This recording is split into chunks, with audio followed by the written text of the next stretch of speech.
ሊፈላ ከነኮተቱ መጣለሽ። ወይኔ ይሄ አዋራጅ ናውጣና እንዴ ቆይ ና ቆያማ እንዴ ምን ነው ልታዋርደኝ ነው? ጓደኛ ፊት እንዲያፈር ለብሰ የመጣህ ምን ችግር አለው? ምሳ ጋብዘን እኮ ስትይኝ ድንገት ከስራ ስለመጣው ነው። እስቲ ጅህን ያው እንደዚህ ሆነ ከኛ ጋር ልትበላ ነው? ደሞስ እሱ ነው ፍቅረኛዋ ተብሎ ልታስቅብኝ ነው እንዴ? ግን እኮ በቃ አሁን ራሱ ካንተ ጋር ቆሜ ሰው እንደኝ አልፈልግም። ምሳ የምትጋብዝበትን ብር ስጠኝና ሂድ፣ ማታ እንደዋወላለን። አልያዝኩም፣ ትራንስፈር ነው። አካውንት ልክላለሁ። በቃ ሂድ። በጣም ደፋር ነው ባክሽ፣ እንደዚህ ለብሶ ይመጣል። ሆ አይገርምሽም? አሁን ሂሳብ ይክፈል፣ ልደውልለት።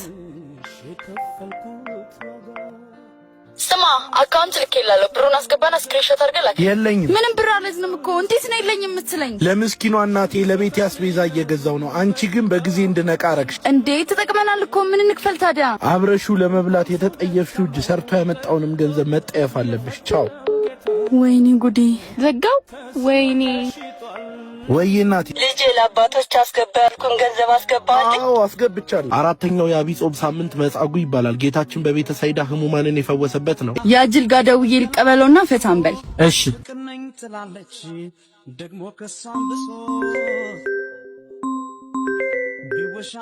ወይ የኔ ፍቅር የኔ ውድ ዛሬም እኮ እናቴ ታማ ሆስፒታል ነኝ።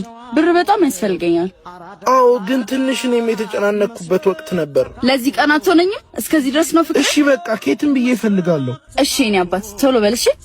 ተሳካ የታባቱ ክብሬን ተይውደዳ በእንጋሻሽ እንዳልሽውና አለቃ ትንሽ ብር አስፈልጎኝ ነበር። ከደሞዝ የሚቀነስ ብር እንድታበድረኝ ነበር። አንተ ምን ብር ነው? ገና ዛሬ ነው የቤት ኪራይ የከፈልኩት። ከየት አምጥቼ ነው የምሰጠህ?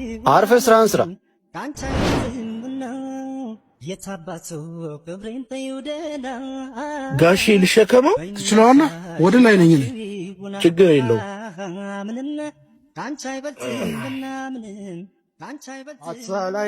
የኔ ጣፋጭ አይልክም እንዴ? ምንድነው? ቆይ እስቲ ልደውልለት። እንዴ አረቃየን ምን ሆነሃል አንተ? ሆስፒታሉ እዚህ ነው? አይደለም እኮ። ምንድነው? ታውቃታለህ እንዴ ልጅን? አባትሽ ናቸው? አዎ። ምንድነው የተፈጠረው ነገር? የሮጠው ልጅስ ማን ነው? ማሱ ውሽማዋ ነው። ምን? እኔ ደግሞ ኤቲኤምዋ። እናትም አባትም ሆኜ ያሳደጉሽ ልጅ እንደዚህ ታሳፍረኛለሽ? እናቴ ሆስፒታል ተኝታለች፣ ብር ያስፈልገናል ብላኝ ለሷ ብዬ ነበረ ሸክም እየሰራኝ ነበር። ኧረ እናቷ ከሞተች 10 ዓመት አልፏታል። እሷ ግን ትለምንባታለች አይደል? ቆይ ለአንቺ ፈጣሪ እጅሽን ይስጥሽ። እኔ ግን ቢያንስ ተመስገን ነው የምለው። በጊዜ ያሳውቆኛል ማንነትሽን። ጋሼ ይቅርታ። ልጄ አንዴ ቆይ እባክህ ልጄ፣ ለሷ ሳይሆን ለኔ ለፍቼ ላሳደግኳት ለአባቷ ስትል ይቅር ብለህ አትሂድ እባክህ፣ አትዘንባት። ይቅር ብያታለሁ። እግዚአብሔር እባክህ እንካ። ቆይ እቃውን ያስገበተ አያስፈልግም። ለኔ ለተቸገሩ አባቶች አስገቡልኝ። ባይሆን እቃውን ላድርስ። ሶስተኛው የአብይ ጾም ሳምንት ምኩራብ ይባላል። ጌታችን ቤተ መቅደስ የጸሎት ስፍራ መሆኗን ያስረዳበት ነው። እኛም ዳግመኛ ሲመጣ ምን ምህረት የምናገኝበት ስራ ሰርተናል።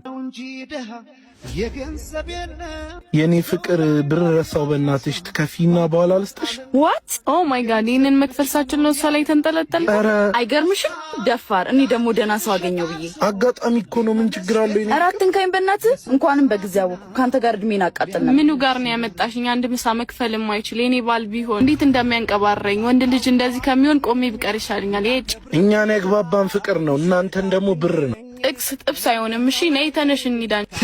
አንዴ እኔ መሳቂያ አድርገኛል። አመሰግናለሁ። ሁለተኛ አጠገቤ እንዳትደርስ። ሂሳቡን ብትከፍል ክፈል፣ ባትከፍል አናትክን ይክፈልኩ። ይቅርታ ብር ረስታችሁ ነው መሰለኝ። ባለቤቱን ላውራውና የሆነ ነገር አስይዛችሁ መሄድ ትችላላችሁ። ያው እሱን ያዙት ካዋጣችሁ። ና አባቴ እኔ እሰጥሃለሁ።